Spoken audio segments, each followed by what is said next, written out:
ഉപതെരഞ്ഞെടുപ്പ് നടന്ന നിലമ്പൂരിൽ കണക്കുകൂട്ടലാണ് പ്രവർത്തകരും നേതാക്കളും. ശക്തമായ പ്രചാരണം നടത്തിയത് തങ്ങൾക്ക് അനുകൂലമാകുമെന്ന പ്രതീക്ഷയിലാണ് ഓരോ മുന്നണികളും. ഫലമറിയാൻ തിങ്കളാഴ്ച വരെ കാത്തിരിക്കുകയാണ് സ്ഥാനാർത്ഥികൾ.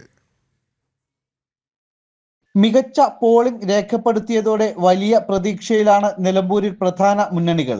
പോളിംഗ് അവസാനിച്ചിട്ടും കണക്കുകൂട്ടലുകൾ അവസാനിക്കുന്നില്ല. നിലമ്പൂരിൽ എല്ലായിടത്തും ചർച്ച തിരഞ്ഞെടുപ്പ് തന്നെ. ഫലം അറിയും വരെ ആകാംക്ഷയോടെ കാത്തിരിക്കുകയാണ് ഓരോരുത്തരും. അതേസമയത്ത് NDA നിങ്ങളെല്ലാവരും ശ്രദ്ധിച്ചു നോക്കൂ.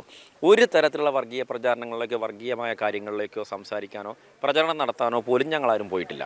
തികച്ചും നിലമ്പൂരിലെ വിഷയങ്ങൾ മാത്രം ഉയർത്തിപ്പിടിച്ചുകൊണ്ട് ഇവിടുത്തെ വന്യമൃഗശല്യത്തെക്കുറിച്ചുള്ള കാര്യങ്ങളുണ്ട്, ഇവിടുത്തെ വികസന മുരടിപ്പിനെക്കുറിച്ചുള്ള കാര്യങ്ങളുണ്ട്.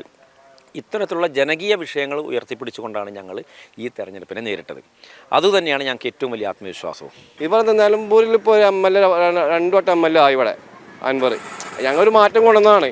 ഷൗക്കത്തിന് ആരണം മുഹമ്മദിനെ അതിലൊരു മാറ്റം കൊണ്ടുവന്നിട്ടാണ് 2 വട്ടം ഇവിടെ അൻവർ പക്ഷേ അൻവർ ഇവിടെ വന്നിട്ട് എന്ത് വികസനം കൊണ്ടുവന്നത്? ഒരു വികസനം കൊണ്ടുവന്നിട്ടില്ല. അൻവർ പറയുന്നത് ഒന്നെന്ന് വെച്ചാൽ റോഡിൻ്റെ വികസനമാണ്. ഞങ്ങളിവിടെ ഹോസ്റ്റൽ ഡ്രൈവറാണ്. ഞങ്ങൾക്കറിയാം ഈ നിലമ്പൂർ മുനിസിപ്പാലിറ്റിയിൽ ഏതൊക്കെ റോഡുകൾ നന്നാക്കിയിട്ടുണ്ടെന്നില്ല ഞങ്ങൾക്കറിയാം. അതൊക്കെ വെറുതെ ആൾക്കാരെ കണ്ണു പൊടിയില്ലാതെ വർത്താനാണ് ഈ അൻവർ പറയുന്നത്. പലർക്കും പല അഭിപ്രായങ്ങളാണ്. ഫലം അറിയും വരെ ഇങ്ങനെ കണക്ക് കൂട്ടിക്കൊണ്ടേ ഇരിക്കുകയാണ് ഓരോരുത്തരും.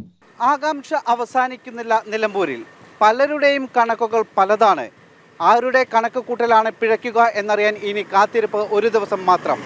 നിലമ്പൂരിൽ നിന്നും ക്യാമറാമാൻ കൃഷ്ണകുമാറിനൊപ്പം ശിവദാസ് കൽമനം, ജനം.